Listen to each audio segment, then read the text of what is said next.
This is step 1, initial observations and basic descriptions. So you look at the object and describe what you see first of all.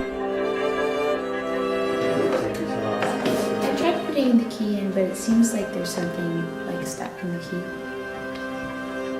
So we just looked at it and described what we saw. We didn't think about construction or analysis in any way. We just talked about what we saw physically, what the object is, and what its function was. And then like 2 this size, 4 this size, and then 1 locked, 1 in the middle. Or when we first approached the object, we thought it would be a storage device.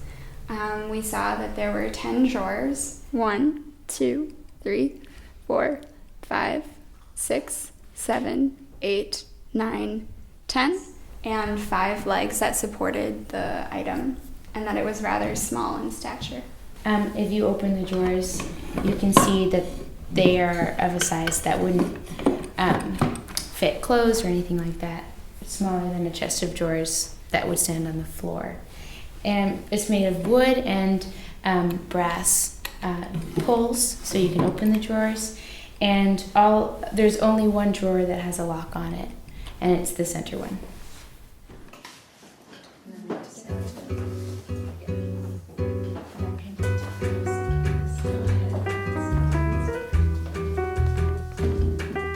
So now we're moving on to step 2 of the object lesson. Step 2 focuses on the physical appearance of the object, and that entails sort of just a description of the materials and the construction. So we first talked about the wood, and the primary or show wood is made out of walnut. And then if you take out one of these drawers, the inside is made out of pine. The drawers use dovetail joint construction. Pieces of both the side and the back of the drawer have been cut out so that they fit together. We also talked about the pulls, which are made out of cast brass. In the back, we can see a different joint construction. This is mortise and tenon, and you can see the wooden pegs that connect the leg to the side. Many pieces of wood were used to create this chest of drawers. 5 pieces of wood being used for each drawer, 4 for the sides, and 1 piece for the bottom. When there are 10 drawers, times 5 pieces per drawer, in addition to the numerous other pieces of wood used to create the sides of the piece and the top as well as the back, we reach a total number of pieces of wood of about 80 or so. One of the central elements of this chest of drawers is the drawer in the middle, because it has a lock and key, unlike the other drawers. And if you turn the key clockwise, it opens, and if you turn it counterclockwise, it closes. In order to figure out how the drawers were constructed, we started taking the drawers out. And for the middle drawer, when we took the drawer out and started looking at the bottom, we realized that the depth of the actual floor was shorter than this length here, which meant that there was most likely a space at the bottom. So then we looked at the construction, and for the other drawers, you notice that on both the front and the back of the drawer, you have the dovetailing. But on the center drawer, you have dovetailing here and nails here, whereas the other drawers only have nails on the bottom. So we started to investigate that, and we realized that there's a space here, and if you move this piece, it reveals a secondary drawer, which has a little tab here, which you can pull to reveal the drawer.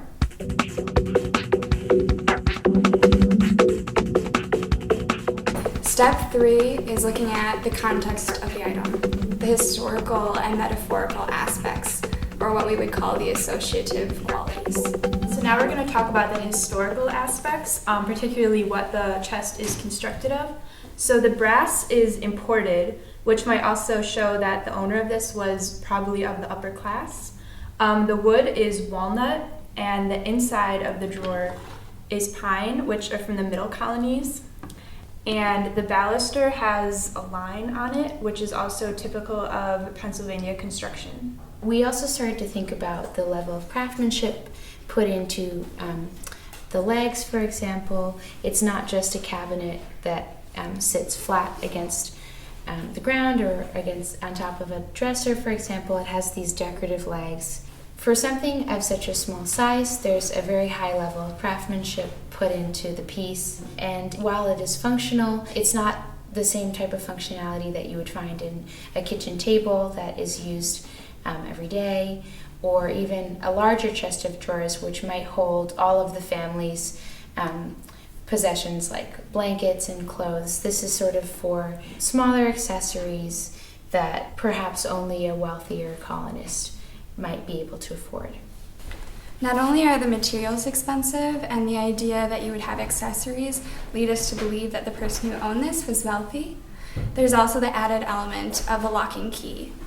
In order to have something that would have a lock and key means that you're worried about security, or you want your items to be secure, which means that they're valuable.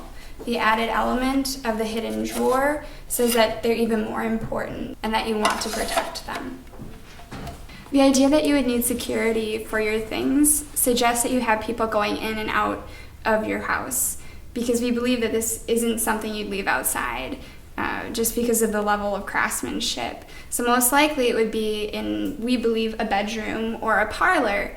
In order to have someone in those areas of your house that you would need to protect your things from suggests you don't know them very well, or that you don't trust them. These might be visitors to your house, or it could be servants or slaves in some cases. Step 4 is classifying and arranging, where you find an object to compare to the objects you already have. And this is to place the object within a certain context and find similarities and differences between different objects. So one category in which we can place this chest of drawers is in the category of small tabletop valuable chests. We can also see the ways in which that type of furniture item has changed over time, and the ways in which the objects are different from one another. This is the earliest chest, and it doesn't feature the same number of drawers and compartments that these later two ones have. This chest of drawers has different compartments. Their construction is not as sophisticated as this later one. There's no dovetailing on the joints of the drawers, and there are no brass pulls. There are just string ones, which is a less expensive material to use.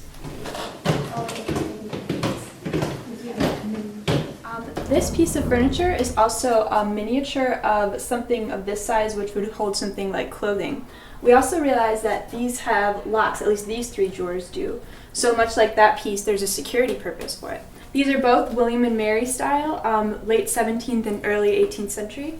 And you can also see how the different drawers are different from these ones. So it's not exactly a miniature, so it was modified for its purpose. Although they are kind of in the same classification for security, for the type of furniture, the style, and the date, they are used for different purposes because of their sizes and who owned them and where they were in the house. Like the cabinet, this closet also has a lock, which tells us that there's something special inside, or a surprise. We just don't know what it is.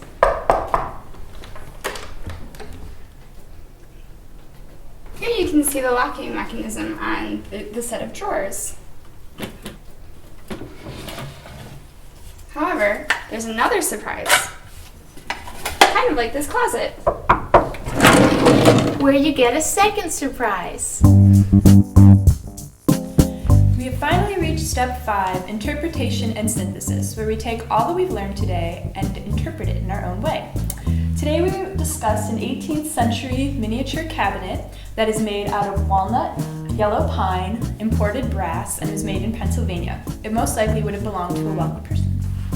It is extremely beautiful, but also really functional. As we've discussed, it has a locked drawer in the middle that was used to store valuables and secretly hidden things in the under compartment. We are so happy to have this piece because we just got back from travels where we acquired a lot of money, and we need somewhere to put all of our stuff before we head out sightseeing. So hand it over, guys. So we're putting all of our stuff in the drawers, and it's pretty much a foolproof system because it is, in the 18th century, it probably would have been kept in a locked room. So even if somehow someone got into this locked room, which is unlikely, and even if they had the key to the center drawer, they would have never found the money that might have been kept in the secret compartment. And we are so happy to know that our money is going to be safe in this chest of drawers while we go sightseeing today. Yep, and lock it up. And then you'll be in charge of the key. Great. Don't you guys have peace of mind now? Definitely. Where do you want to go first? Well, I think we should go to the Milwaukee Art Museum. Definitely. And then there's a brewery where you can, take a tour, and at the end they give you a bunch of different beers to try. And then maybe afterwards we can go to the Chipstone Foundation.